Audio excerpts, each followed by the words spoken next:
Hello everyone, आज है 6 अप्रैल और आज इस वीडियो में हम बात करने जा रहे हैं आलोक इंडस्ट्रीज़ के बारे में। 28 रुपये का ये शेयर है और पिछले एक महीने में देखोगे तो एक बड़ी गिरावट आई ज़रूर थी, 25 पे गया, लेकिन फिर 3 दिन की तेज़ी आई। लेकिन पिछले 2 दिनों से फिर से हल्की सी ही सही लेकिन थोड़ी बहुत गिरावट यहाँ पर देखने को मिल रही है। बात करेंगे वीडियो में इस कंपनी के बारे में, लेकिन उससे पहले अगर आपने अभी तक चैनल को सब्सक्राइब नहीं किया है तो प्लीज़ अभी इसे सब्सक्राइब कर लीजिए, क्योंकि आगे भी बहुत सारे वीडियोस हैं जो आपको काफ़ी ज़्यादा हेल्प करेंगे। तो आलोक इंडस्ट्रीज़ का जो शेयर प्राइस है वो 28 रुपये का है और इस कंपनी का जो मालिकाना हक है वो अब मुकेश अंबानी की रिलायंस इंडस्ट्रीज़ के पास है। वही अब इसके कर्ता धर्ता है, उन्हीं के ऊपर पूरा दारोमदार है। पिछले एक साल का अगर आप ग्राफ देखो तो भाई साहब खूब पैसा बना है। 130% का ग्रोथ है। 11 रुपये का लो लेवल था और हाई लेवल 37 रुपीज़ का था। तो देखा जाए तो जो रिटर्न इसने बना कर दिया है वो 250 से 300% का है। खूब तेज़ी आई थी भाई साहब, खूब तेज़ी, लेकिन गिरा। लेकिन जब जब तेज़ी आई है उसकी वजह रही है, जब भी कोई बड़ा मूव आया है उसकी वजह रही है। जैसे कि जब 14 रुपये से इसने 22 रुपये का लेवल दिखाया था, उसकी तेज़ी की वजह थी कि रिलायंस की एनुअल जनरल मीटिंग हुई थी। वहाँ पर उन्होंने अनाउंस करा था कि 7,000 करोड़ रुपए आने वाले दिनों में वो आलोक इंडस्ट्रीज़ में इन्वेस्ट करने वाले हैं, और भाग गया शेयर। बाद में वापस से गिरावट आई जब कोई खबर नहीं थी, और जब दोबारा बड़ी तेज़ी आई तब वजह यही थी कि उनमें से 3,300 करोड़ रुपए इन्होंने भैया इन्वेस्ट कर दिए और सीधा 21 से भाई साहब 36-40 के करीब पहुंचने की कोशिश कर रहा था ये। लेकिन बाद में लगातार गिरावट आई, बाजार भी कुछ अच्छे मूड में नहीं था, लगातार यहाँ पर हैवी करेक्शंस कह लो देखने को मिले, लेकिन अब तेज़ी की तरफ ज़्यादा नज़र आ रहा है। और देखिए, मुझे लगता है कि टेक्सटाइल इंडस्ट्रीज़ का फ्यूचर लॉन्ग टर्म के लिए अच्छा हो सकता है। इसका यहाँ पर अप्स एंड डाउन्स वाला रहने वाला है, ठीक है। मैं ओवरऑल इंडस्ट्री की बात कर रहा हूँ। रीज़न ये है कि गवर्नमेंट जो है वो बहुत ज़्यादा फोकस कर रही है इस इंडस्ट्रीज़ के ऊपर। तकरीबन 15,000 करोड़ रुपए के इंसेंटिव का प्रावधान भी इन्होंने रखा हुआ है गवर्नमेंट ने, जो कि अगेन अच्छी बात है इनके लिए। और इस कंपनी के लिए पर्टिकुलरली अगर मैं बात करूँ तो अभी जो प्रेजेंट सिनारियो है वो कुछ अच्छा नहीं है, फंडामेंटली बहुत वीक है। लेकिन ये ट्रेड हो रहा है, जो तेज़ी आई है वो सिर्फ और सिर्फ इनके फ्यूचर पर्सपेक्टिव को ध्यान में रखते हुए आई है। क्योंकि देखो, बहुत सारा पैसा जो इन्फ्यूज़ करा गया है यहाँ पर, उसका इस्तेमाल किस तरीके से होगा उसको लेकर चर्चा है यहाँ पर। अगर हम वॉल्यूम्स की बात करें तो 26 लाख से भी ज़्यादा के शेयर ट्रेड होते नज़र आए। एक टाइम पे 100 रुपये का भी शेयर हुआ करता था, एक टाइम पे 2 रुपये का भी हुआ करता था। मार्केट कैप इसका 14,200 करोड़ के आसपास का है।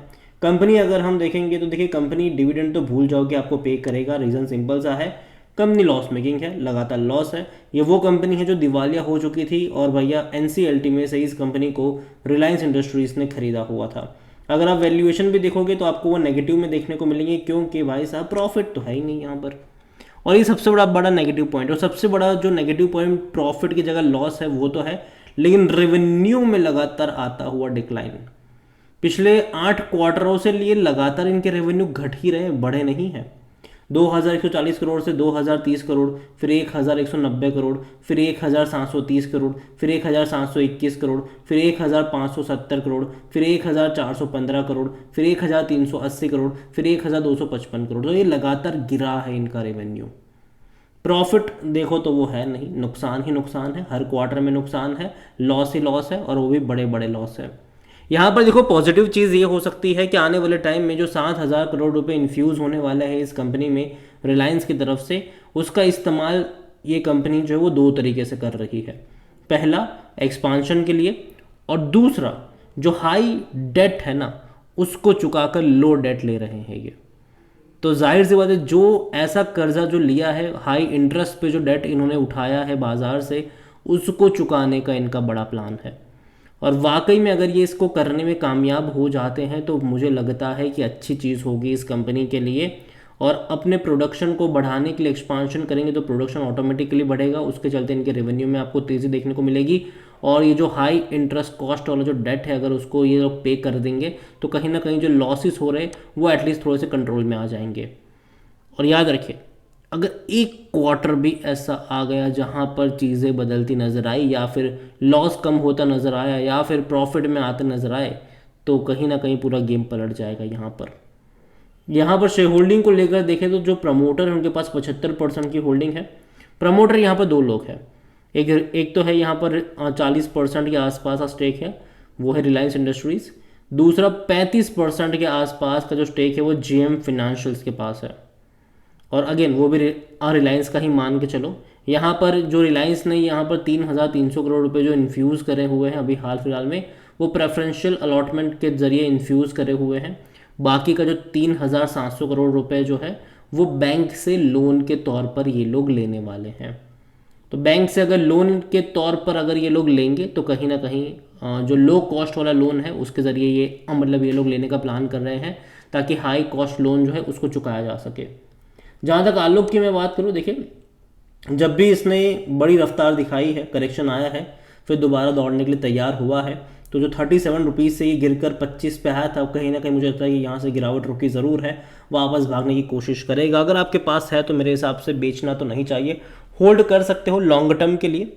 लॉन्ग टर्म के लिए अगर आप चाहो तो इसको होल्ड कर सकते हो, और क्योंकि मैं मान के चल रहा हूँ कि जो पैसा इतना सारा अगर इस कंपनी में आएगा तो कहीं ना कहीं इनके प्रोडक्शन में इंप्रूवमेंट आएगा, और कहीं ना कहीं इनका जो लॉस इतना ज़्यादा हो रहा है वो थोड़ा बहुत कंट्रोल में आएगा। हालांकि मैं प्रॉफिट एक्सपेक्ट नहीं कर रहा हूँ, आने वाले कई क्वार्टर तक एक्सपेक्ट नहीं कर रहा हूँ, लेकिन जो नुकसान हो रहा है एटलीस्ट अगर वो कंट्रोल में आएगा तो ये इनके लिए अच्छी बात होगी। तो यहाँ पर जिनके पास है वो होल्ड कर सकते हैं, और जो तेज़ी आई डेफिनेटली उसका फ़ायदा उठाई। यहाँ पर 2 दिन से गिरावट है, लेकिन कोई उतनी बड़ी गिरावट नहीं है जितनी 3 दिनों में इसने तेज़ी दिखा दी है। तो कोई मेजर फॉल मैं यहाँ से एक्सपेक्ट तो पहली चीज़ नहीं कर रहा हूँ, लेकिन ये ज़रूर कहूँगा कि आपको इस कंपनी को टाइम देना पड़ेगा। यहाँ पर न्यूज़ के ऊपर बहुत कुछ चलता है, अच्छी खबर आई दौड़ेगा, बुरी खबर आई मतलब कोई भी खबर नहीं आई तो गिरेगा। ये सिनारियो यहाँ पर आपको देखने को मिल सकता है, और यही वजह है कि मैं यहाँ पर लॉन्ग टर्म की ही बात करूँगा। और लॉन्ग टर्म में टेक्सटाइल को लेकर कंपनी मुझे लगता है कि अच्छा काम कर सकती है। बस एक खतरा यहाँ पर मंडराने वाला है आने वाले टाइम में, और वो शायद आगे कन्फर्म नहीं है, वो है डीलिस्टिंग का। क्योंकि देखो ये वो कंपनी है जिसको NCLT से दिवालिया की प्रोसेस से रिलायंस ने खरीदा हुआ था, ठीक है।